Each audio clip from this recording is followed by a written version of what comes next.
La prière.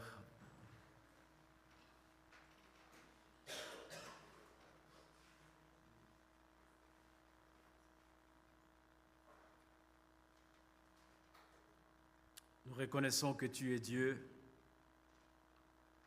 De toute éternité, tu existes. Tu es parfait, tu es amour. Tu es compatissant, tu es plein de grâce. Tu as créé toutes choses par ta parole. Tu nous as créés à ton image. Tu nous fais naître de nouveau par ta parole. Tu nous sanctifies par ta parole. Tu nous fais croître dans la sainteté par ta parole. Notre Dieu et Père, nous voulons te louer pour ta parole qui est vivante et puissante. Elle révèle qui tu es. Elle révèle ton plan du salut. Elle révèle le Christ. Père, nous te prions que tu nous parles encore ce matin, que tu nous rappelles l'Évangile, que tu nous rappelles les vérités de l'Évangile, que ces vérités puissent nous émerveiller, puissent nous encourager, puissent nous transformer, puissent amener les pécheurs à la repentance et à la foi véritable. Père, nous voulons que tu tires le maximum de la gloire parce que tu en es digne. Que ton esprit soit à l'œuvre. Nous prions ainsi au nom de Jésus. Amen. Jésus est vraiment ressuscité. Il était mort, il est ressuscité. Il vit pour l'éternité. Il est assis à la droite de la majesté divine. Il a vaincu la mort, il a vaincu Satan. Il a vaincu le royaume des ténèbres. Il a vaincu les principautés, les autorités. Et par son triomphe de la croix, vous et moi, nous pouvons avoir l'espérance de vivre l'éternité avec Dieu. Ce matin, j'aimerais nous inviter à lire la parole de Dieu dans l'épître de Paul aux Corinthiens. Nous allons lire le chapitre 15.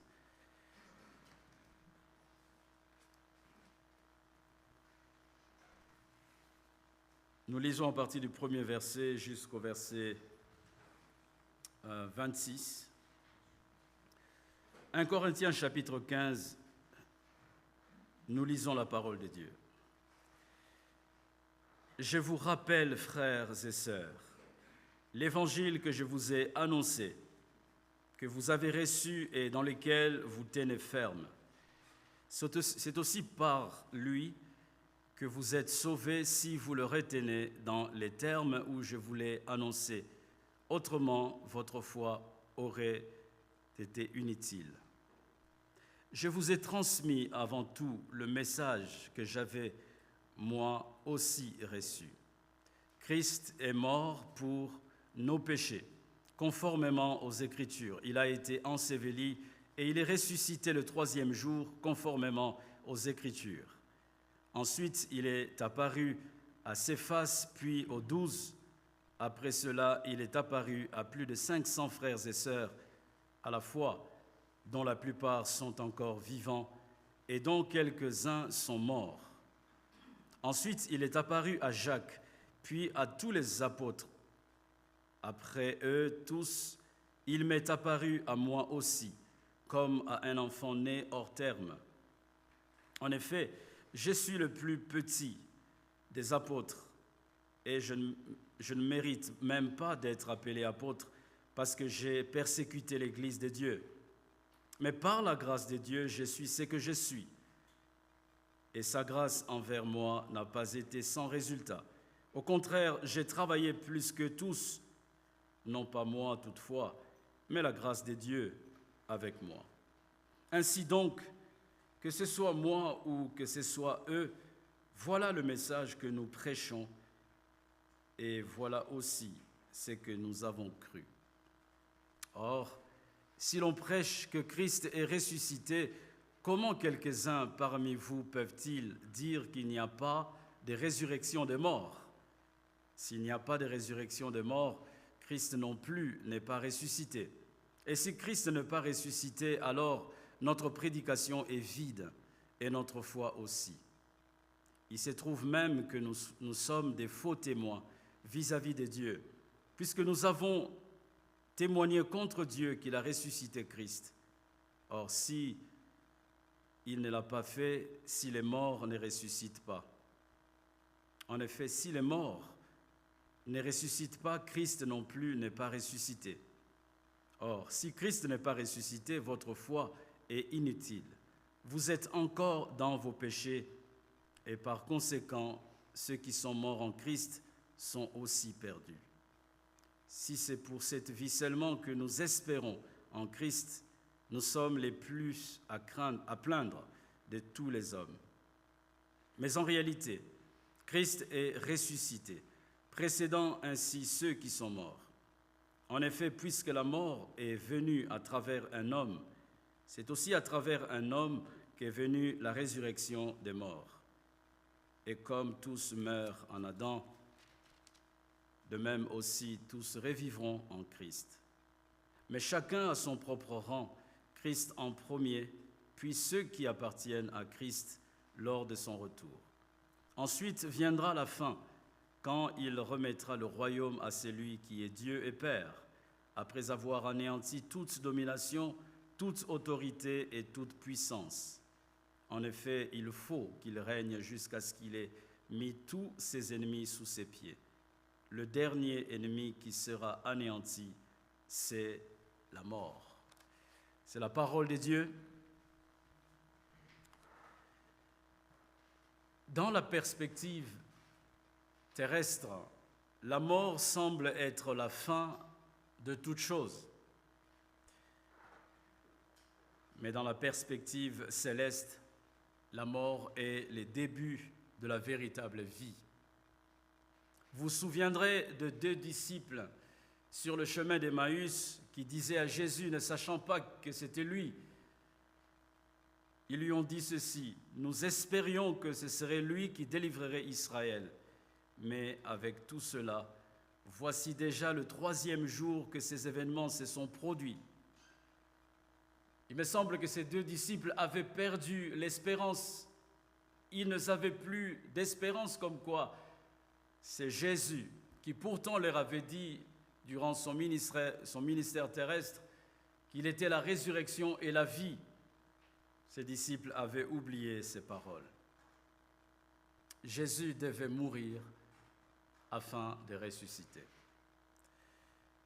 Je donnerai le titre de notre méditation ce matin, Christ mort et ressuscité. Christ mort et ressuscité. J'aimerais vous annoncer 2 bonnes nouvelles ce matin. La première bonne nouvelle, c'est que Jésus est mort pour nos péchés.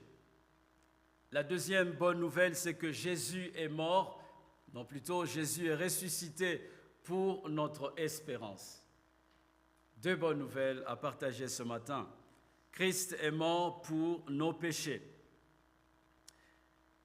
C'est le message que Paul lui-même a reçu. L'apôtre Paul, autrefois, était le persécuteur des croyants, le persécuteur de l'Église de Jésus-Christ.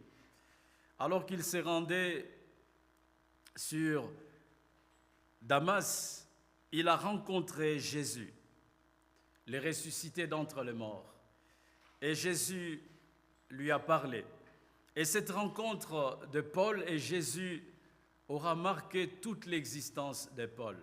Et par la suite, l'apôtre Paul il a connu, il a vécu, il a expérimenté des moments extraordinaires avec Dieu au point d'être transporté jusqu'au ciel et voir des choses ineffables. L'apôtre Paul a reçu l'Évangile, il a été témoin de la résurrection de Jésus. C'est lui qu'il voulait persécuter par l'entremise de son Église. Et l'apôtre Paul avait reçu l'Évangile. Il a rencontré la personne même qui est la personne centrale de l'Évangile, Jésus-Christ.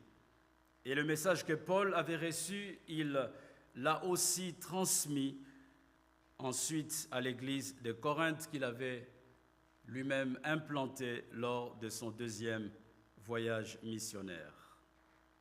Paul avait prêché l'Évangile dans la ville de Corinthe. Les Corinthiens se sont tournés vers Dieu. Ils ont reçu l'Évangile que l'apôtre Paul leur avait annoncé. Les Corinthiens ont tenu ferme dans cet Évangile. Paul leur rappelle que cet Évangile, c'est le moyen par lequel on peut être sauvé. Il n'y a pas d'autre moyen d'être sauvé si ce n'est par l'Évangile. Qu'est-ce qu'est l'Évangile? On entend souvent, n'est-ce pas, parler de l'Évangile. On cite ça et là l'Évangile. Est-ce que nous savons ce que c'est que l'Évangile? Quelqu'un dira, l'Évangile, c'est la bonne nouvelle du salut de Jésus-Christ. C'est déjà bien, mais ce n'est pas assez complet comme réponse. L'Évangile, pour que nous puissions donner une explication complète de l'Évangile, on peut dire que l'Évangile est le déroulement de l'histoire du salut de Dieu. Mais ce n'est pas suffisant parce que là, c'est juste en résumé. Mais il faut aller encore plus loin. L'Évangile, c'est l'histoire du Dieu créateur, qui est saint, juste, qui est venu au secours de l'humanité déchue par le péché. Il a envoyé son Fils unique, son Fils éternel. Il s'est incarné en devenant un homme. Il a vécu une vie sans péché en accomplissant la loi parfaite de Dieu. Il a appris l'obéissance par la souffrance. Il est mort pour expier nos péchés et pour nous délivrer de la colère de Dieu. Il est ressuscité d'entre les morts. Il est retourné dans la gloire et il reviendra un jour juger les vivants et les morts.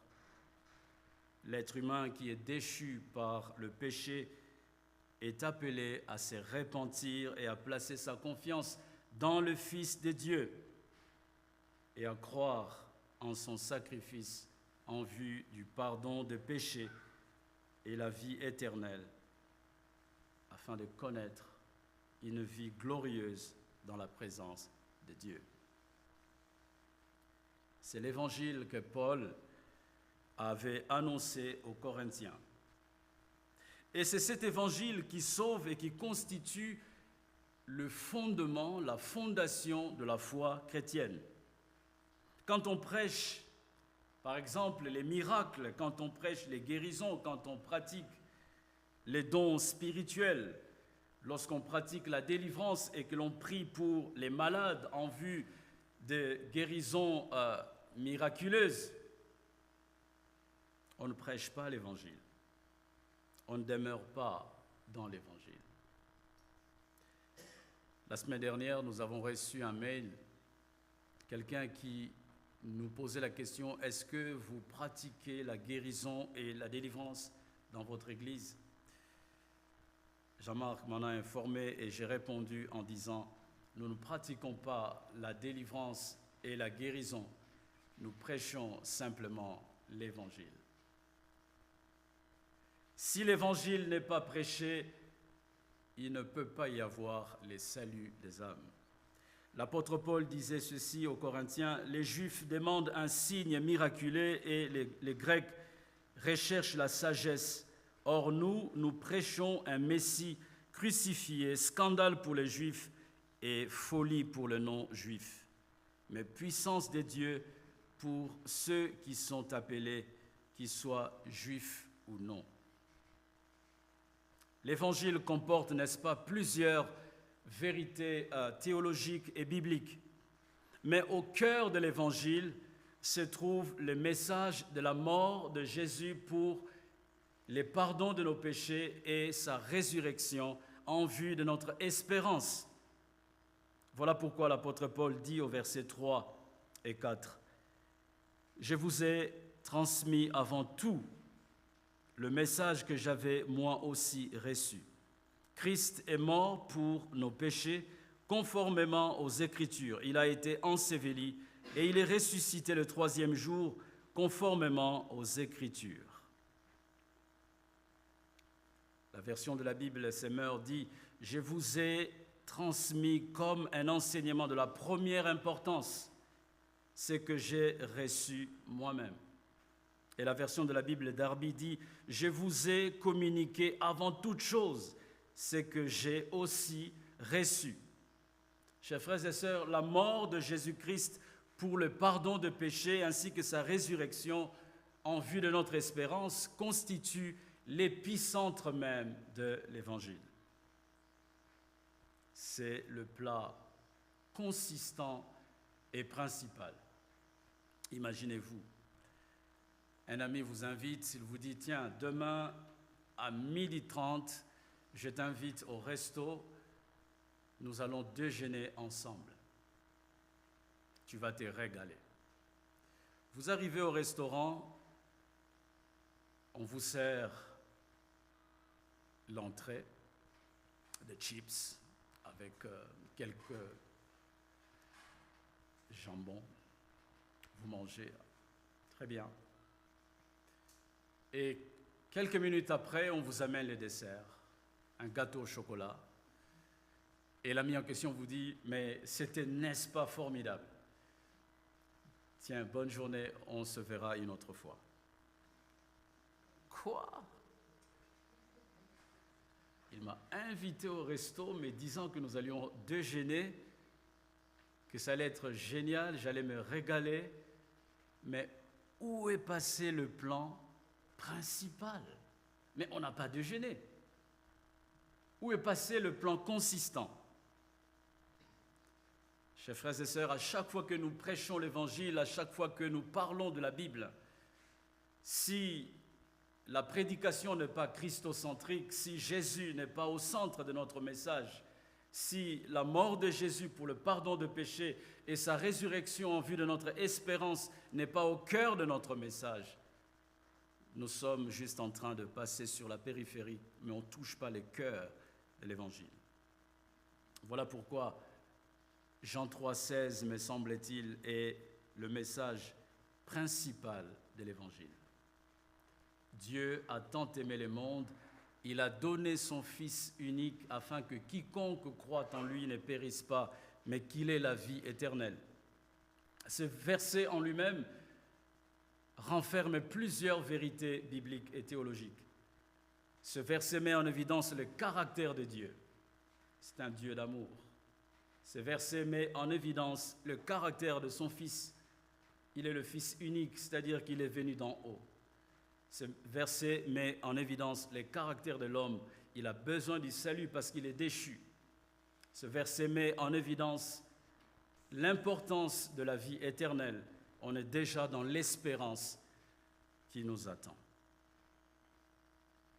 Christ est mort pour nos péchés selon les Écritures.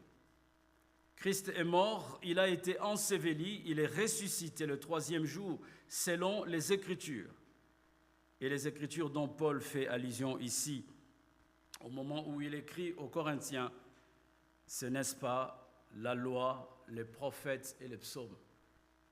Jésus dira aux Juifs dans Jean chapitre 5, le verset 39, « Vous étudiez les Écritures parce que vous pensez avoir par elles la vie éternelle.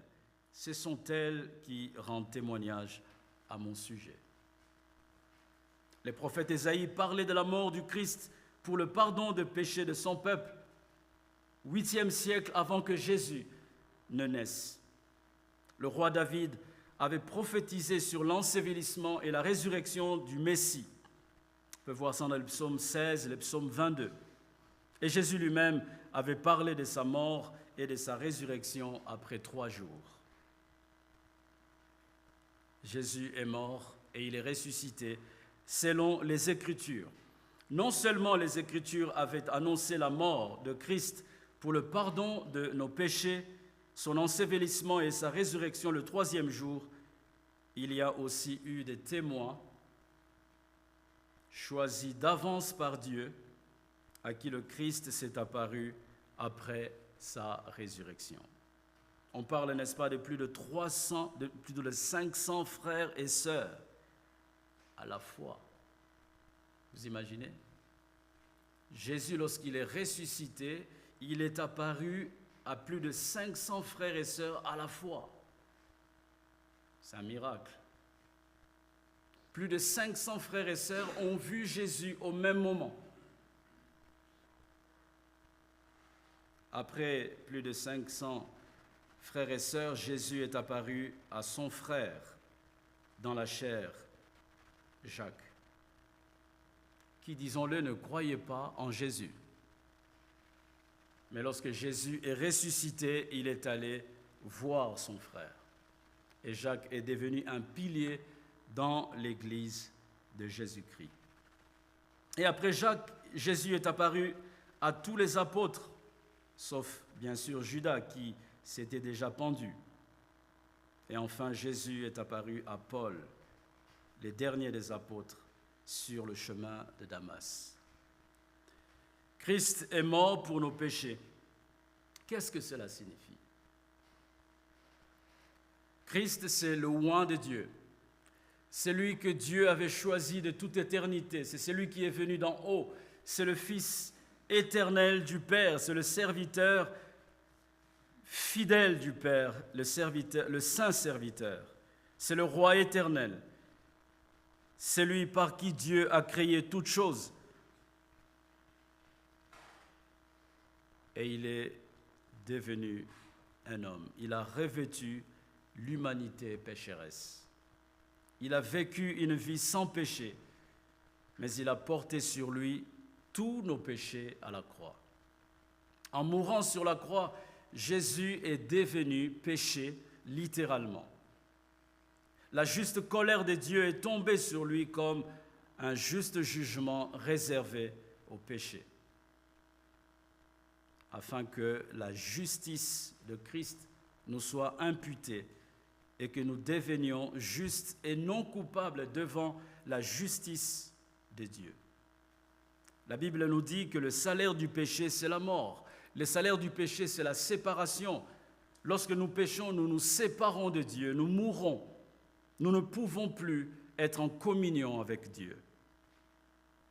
Mais Christ, en mourant sur la croix, à notre place, il nous a libérés du pouvoir et du règne du péché.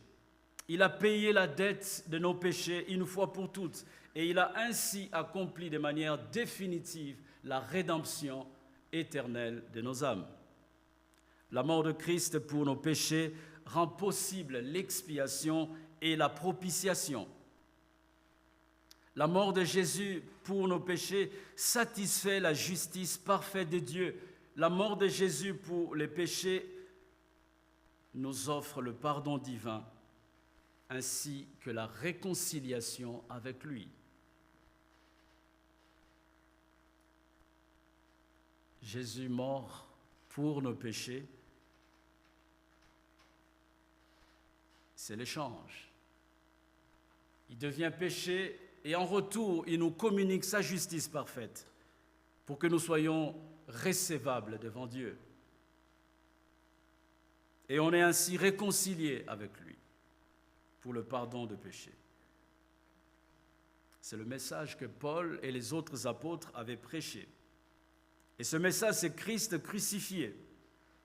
Ils n'ont pas prêché un autre message. Ils ont prêché l'Évangile. Ils ont prêché le Christ crucifié pour les pardons des péchés. Chers frères et sœurs, voilà pourquoi tous les prédicateurs devraient prêcher ce message. Voilà pourquoi tous les chrétiens devraient témoigner de ce message. Voilà pourquoi vous et moi, nous devons croire ce message. C'est le seul message qui peut sauver. C'est le seul message qui nous permet d'être approuvés, agréés par Dieu. Jésus-Christ est mort pour tes péchés. Tu peux donc être pardonné pour tous tes péchés. Les péchés passés, présents et futurs. Tu peux être libre de toute forme de condamnation liée au péché. et tu peux être accepté, agréé par Dieu. Quel message d'espoir. Sans le pardon de péché, il n'y a point, sans la mort de Christ, pardon, il n'y a point de pardon des péchés. Je vous invite maintenant à considérer la deuxième bonne nouvelle. Christ est ressuscité pour notre espérance. Christ est ressuscité pour notre espérance. Jésus était mort et il est réellement ressuscité. Les apôtres ont prêché le Christ crucifié et ressuscité. À Corinthe, Paul a prêché le Christ crucifié. Mais quelques-uns parmi les Corinthiens ont remis en question la résurrection des morts. Pourquoi donc, on peut se poser la question, ont-ils été influencés par de faux prédicateurs? Ce qui est certain, c'est que la question de la résurrection des morts ne faisait pas l'unanimité au premier siècle. Les Sadducéens remettaient en cause, remettaient en question la résurrection des morts, ils remettaient en question l'existence des anges ou des esprits. Quelques-uns parmi les Corinthiens avaient-ils été affectés par cette manière de penser des Sadducéens? C'est possible. Paul lui-même a été arrêté parce qu'il affirmait avoir l'espérance de la résurrection. Mais la question de la résurrection des morts n'est pas simplement liée au passé, au premier siècle. Aujourd'hui encore, vous avez des gens qui remettent en question la résurrection des morts. Certains ne croient pas à la résurrection des morts. Certains disent, après la mort, il n'y a plus rien. Autant vivre aujourd'hui et maintenant, parce que quand nous mourrons, c'est fini. Les scientologues croient plutôt à la réincarnation et rejettent de fait la doctrine de la résurrection. Mes chers frères et sœurs, ne pas croire à la résurrection des morts est très grave pour la foi chrétienne. Voici quelques implications s'il n'y a pas de résurrection des morts. Christ non plus n'est pas ressuscité, dit Paul au verset 13. Tous les témoins de la résurrection de Christ sont des menteurs devant Dieu, verset 15. La prédication apostolique est vide et la foi de l'Église aussi, verset 14. Les croyants sont encore dans leurs péchés, verset 17. Ceux qui sont morts en Christ sont perdus, verset 18. Il n'existe donc pas d'espérance pour l'éternité.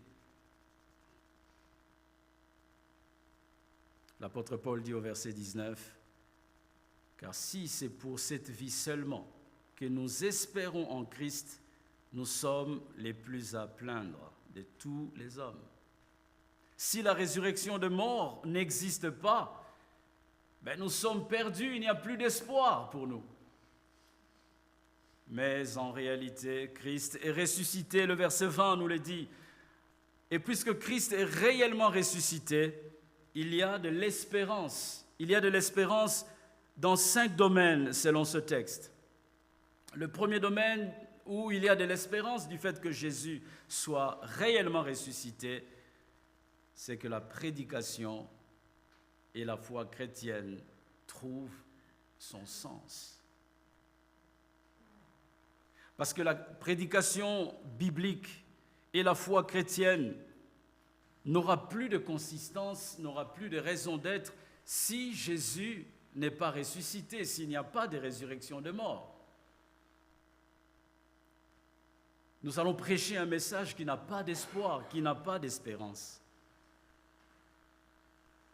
Une prédication qui n'est pas centrée sur le Christ mort et ressuscité est vidée, n'est-ce pas, de sa substance. Deuxième domaine d'espérance, c'est par rapport à la résurrection des morts. Les morts en Christ ressusciteront un jour puisque Jésus est ressuscité. Ceux qui meurent dans le Seigneur ont une source d'espérance à cause du fait que Jésus est le prémisse de tous ceux qui sont morts. Ceux qui meurent dans le Seigneur Jésus, ils seront ressuscités parce que Jésus est ressuscité. Le troisième domaine de l'espérance, c'est par rapport à la vie éternelle. Ceux qui croient en Christ, ceux qui sont nés de nouveau, possèdent l'espérance d'un héritage éternel. L'apôtre Pierre nous dit dans sa première lettre, « Béni soit Dieu, le Père de notre Seigneur Jésus-Christ. Selon sa grande bonté, il nous a fait naître de nouveau à travers la résurrection de Jésus-Christ pour une espérance vivante, pour un héritage qui ne peut ni se détruire, ni se souiller, ni perdre son éclat. Il vous est réservé dans les ciels. » Le fait que Jésus soit ressuscité, le fait qu'il puisse y avoir la résurrection des morts, nous donne la raison d'espérer posséder un héritage éternel. Car si Jésus n'est pas mort, s'il n'est pas ressuscité, nous ne pouvons pas espérer à un quelconque héritage. Quatrième domaine d'espérance, il y a de l'espérance pour un avenir glorieux dans le royaume de Dieu, le nouveau monde, où il n'y aura plus jamais de maladie, plus jamais de souffrance, plus jamais de guerre, plus jamais de mort, plus jamais de péché. Le fait que Jésus soit ressuscité, chers frères et sœurs, nous donne l'espérance pour un avenir glorieux. Nous avons un avenir glorieux à cause de la résurrection de Jésus. Face à cette espérance vivante, nous pouvons avoir une attitude de foi, de confiance, quelles que soient les circonstances auxquelles nous pouvons faire face. La résurrection de Jésus-Christ est la source d'espérance vivante. Si vous êtes en Christ, vous avez de quoi espérer dans toutes les circonstances de la vie. Face à la mort d'un proche, vous pouvez pleurer, mais dans l'espérance, car Christ a vaincu la mort. Surtout si la personne qui vient de mourir est décédée et morte dans le Seigneur, quelle source d'espérance de savoir qu'un jour, cette personne reviendra à la vie. Face aux épreuves difficiles, nous avons une source d'espérance. Face à la maladie, vous pouvez garder la foi en Dieu qui a ressuscité Jésus-Christ d'entre les morts. Le Dieu qui donne vie aux morts et qui appelle ce qui n'existe pas à l'existence, il est aussi capable de nous secourir par sa puissance, quelles que soient les circonstances par lesquelles nous pouvons passer. L'espérance dans le Christ ressuscité ne peut tromper ni s'écrouler. L'auteur de l'Épître aux Hébreux nous dit dans Hébreux chapitre 6, le verset 19 et 20, « Nous la possédons, cette espérance, comme une ancre solide et sûre dans l'âme. Elle pénètre derrière le voile, là où Jésus, établi grand prêtre pour toujours, à la manière de Melchisédek, est entré pour nous en précurseur. » Puisque nous avons quelqu'un assis à la droite de Dieu dans le royaume céleste, dans le sanctuaire céleste, nous avons raison d'espérer, parce que Jésus étant assis à la droite de Dieu, qu'est-ce qu'il fait? Il prie en notre faveur, il intercède en notre faveur, et lorsque nous passons par des moments difficiles, nous pouvons bénéficier de l'intercession de celui qui vit pour l'éternité. Quelle source d'encouragement! Je crois que Job avait compris cela. Au milieu de ces souffrances atroces, Job avait perdu tout ce qu'il avait. Il avait perdu ses enfants, il avait perdu ses biens, il avait perdu sa santé. Et au milieu de ces atrocités, Job a pu déclarer, « Mais je sais que mon Rédempteur est vivant et il se lèvera le dernier sur la terre. Quand ma peau aura été détruite, il se lèvera. Après que ma peau aura été détruite, moi-même je contemplerai Dieu. » Job n'avait peut-être pas raison d'espérer, mais pourtant, Job avait une relation avec Dieu. Il avait une source d'espérance qui l'a aidé à tenir au milieu des difficultés, au milieu des épreuves de la vie. Même s'il était conscient qu'il pouvait tout perdre de façon dans le domaine matériel, mais Job avait une perspective céleste. Il pouvait espérer rencontrer son Rédempteur. Il pouvait espérer rencontrer son Dieu. Voilà la source d'espérance que doit avoir chaque croyant. À cause de la résurrection de Jésus, chers frères et sœurs, nous avons raison d'espérer dans cette vie et pour la vie à venir. Jésus est vraiment vivant.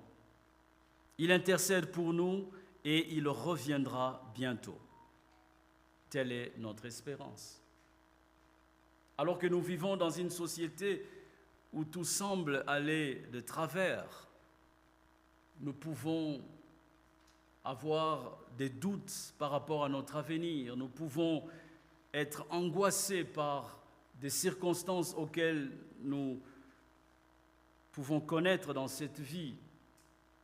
Mais le fait de savoir que Jésus a vaincu la mort, il est ressuscité, il est assis à la droite de la majesté divine, nous donne la joie d'espérer. D'espérer qu'il ne nous abandonnera jamais. Parce que Dieu ne l'a pas abandonné alors qu'il était enseveli, alors qu'il était dans la terre. Dieu l'a ramené d'entre les morts. Et ce même Dieu est aussi notre Dieu si nous avons placé notre foi en Christ. Dans cette vie, Dieu ne pourra jamais nous abandonner parce qu'il n'a pas abandonné son Fils bien-aimé dans la mort. Et au milieu des circonstances difficiles, nous devons garder la foi. La foi en un Dieu qui appelle à l'existence de choses qui n'existent pas, qui a ramené Jésus d'entre les morts par sa puissance. Et c'est Dieu, il est toujours le même. Il est celui qui nous fortifie, qui nous secourt dans les moments difficiles. Chers frères et sœurs, la résurrection de Jésus est une bonne nouvelle parce que le fait que Jésus soit ressuscité met fin au règne de la mort. La mort a perdu son pouvoir. Le dernier ennemi qui reste, c'est la mort. Et Jésus nous donnera la victoire sur la mort. Pas seulement la mort, mais aussi le péché. Nous luttons avec le péché. Nous vivons dans un corps qui est contaminé par le péché. Mais le fait que Jésus soit mort et ressuscité nous donne l'espérance un jour de vivre dans un corps qui n'aura pas de péché. Un corps glorieux. C'est la bonne nouvelle. C'est la raison pour laquelle vous devez croire l'Évangile. Si vous croyez l'Évangile, vous pouvez être pardonné pour tous vos péchés. Je l'ai dit tout à l'heure, le salaire du péché, c'est la mort. Mais le don gratuit de Dieu, c'est la vie éternelle en Jésus-Christ. Jésus, en mourant sur la croix pour les péchés, nous donne la possibilité, nous offre le salut par grâce. Nous offre le salut par grâce et le pardon des péchés qui va avec. Le cœur de l'Évangile, c'est le Christ mort pour nos péchés. Sa mort nous donne l'espérance d'avoir le pardon de nos péchés. Vous devez croire l'Évangile pour avoir l'espérance de la résurrection. Vous devez savoir, si vous n'avez pas encore Jésus dans votre vie, si Jésus n'est pas encore votre Seigneur et votre Sauveur, vous devez savoir qu'après cette vie, il y a une autre vie qui va commencer. Tout ne s'arrête pas ici et maintenant. Un jour, nous serons tous face à la mort.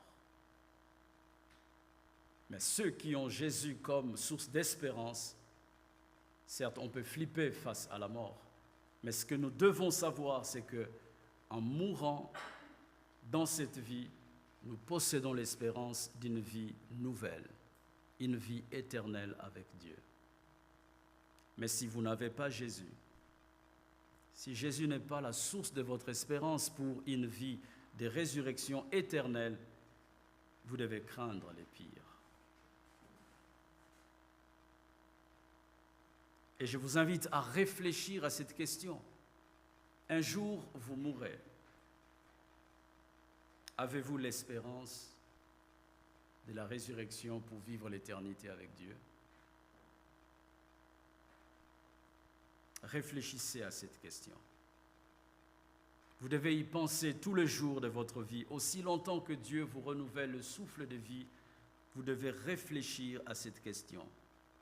Un jour, je mourrai. Où irai-je après ma mort? Est-ce que je me suis préparé pour l'éternité?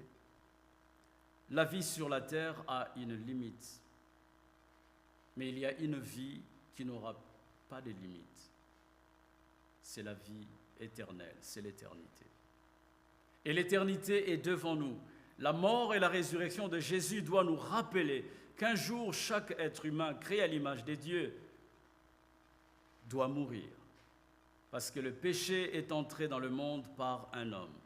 Et la mort est venue aussi par un homme, Adam. Et tous, comme nous sommes ici, nous sommes descendants d'Adam. Et puisque nous sommes descendants d'Adam, nous héritons le péché et nous héritons aussi la mort. La Bible nous dit aussi que la vie vient à travers un homme, Jésus-Christ. Et si vous avez le Christ, vous avez l'espérance d'avoir non seulement le pardon pour vos péchés, mais aussi l'espérance de vivre l'éternité dans un lieu extraordinaire, dans la présence même de Dieu. Vous allez rencontrer la personne la plus sublime. Vous serez dans sa présence et le fait d'être dans sa présence, nous serons comblés. Je pense que l'éternité, notre avenir glorieux, se résume du fait que nous allons rencontrer quelqu'un et vivre dans la présence de cette personne qui va combler tous les désirs de nos cœurs et qui va nous apporter un bonheur éternel.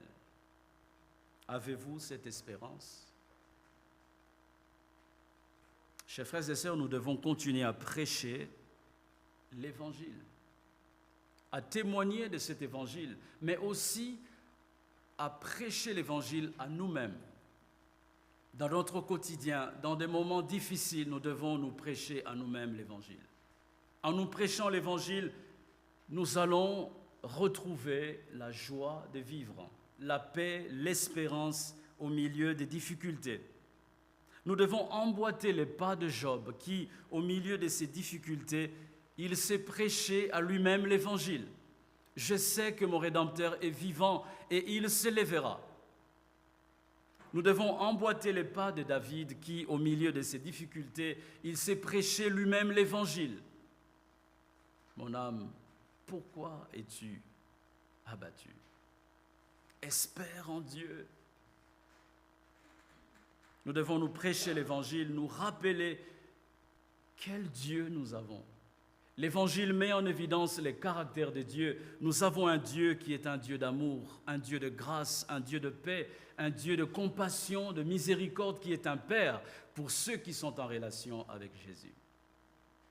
Nous devons nous rappeler notre Sauveur, ce qu'il a fait pour nous. Il a mené une vie parfaite, il n'a jamais péché et il peut nous secourir dans nos péchés. Il est mort sur la croix pour que nos péchés soient ôtés. Et par sa mort et sa résurrection, il nous donne la vie éternelle, il nous donne sa justice, dont nous ne devrions plus vivre sous la culpabilité du péché, parce que Jésus est notre Sauveur et il est notre Seigneur. Nous devons nous prêcher l'Évangile parce que l'Évangile nous donne une perspective que ce monde ne peut nous donner. L'Évangile nous permet de tourner nos regards vers l'éternité qui est devant nous et qui est belle.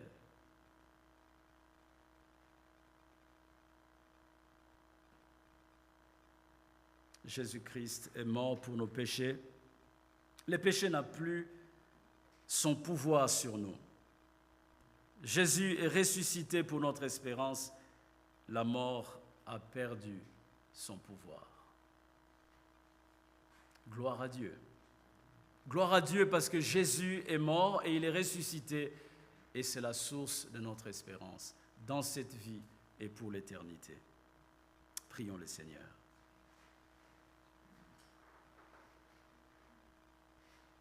Père, nous voulons te dire merci pour la Pâque qui nous rappelle la mort de ton Fils, le saint serviteur de Dieu. Il est mort pour nos péchés. Et par sa mort, nous pouvons être pardonnés. Par sa mort, nous pouvons être réconciliés avec toi. Pâques nous rappelle aussi la résurrection de ton Fils pour notre espérance.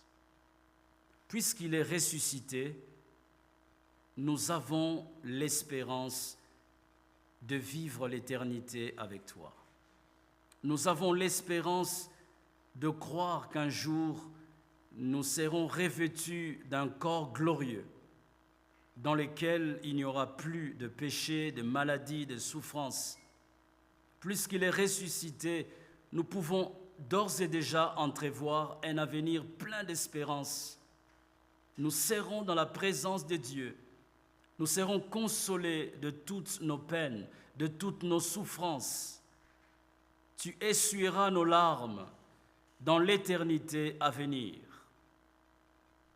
Et nous pouvons vivre dans cette vie, certes, déchue, mais avec un fondement éternel. C'est ce qui rend notre foi inébranlable au milieu des épreuves de la vie quotidienne. Nous croyons en un Sauveur qui a vaincu la mort, qui a vaincu le péché, qui vit pour l'éternité et qui intercède en notre faveur.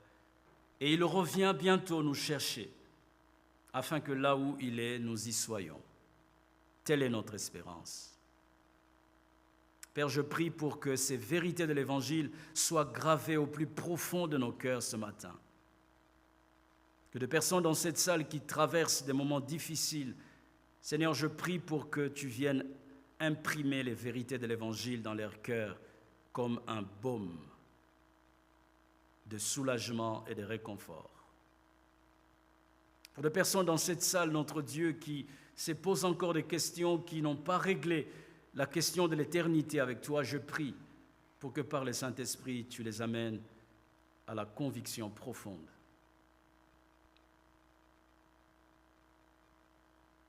Reçois notre reconnaissance, notre Dieu, pour la mort et la résurrection de ton Fils.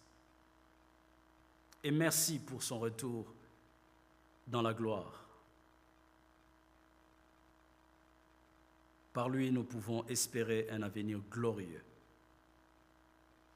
Rappelle-nous ces vérités tout au long de cette semaine. Rappelle-nous ces vérités de l'Évangile tout au long de ces mois. Rappelle-nous ces vérités sans cesse, afin que notre joie et notre paix soit vraiment réelle. C'est en son nom que nous te demandons toutes ces grâces. Amen.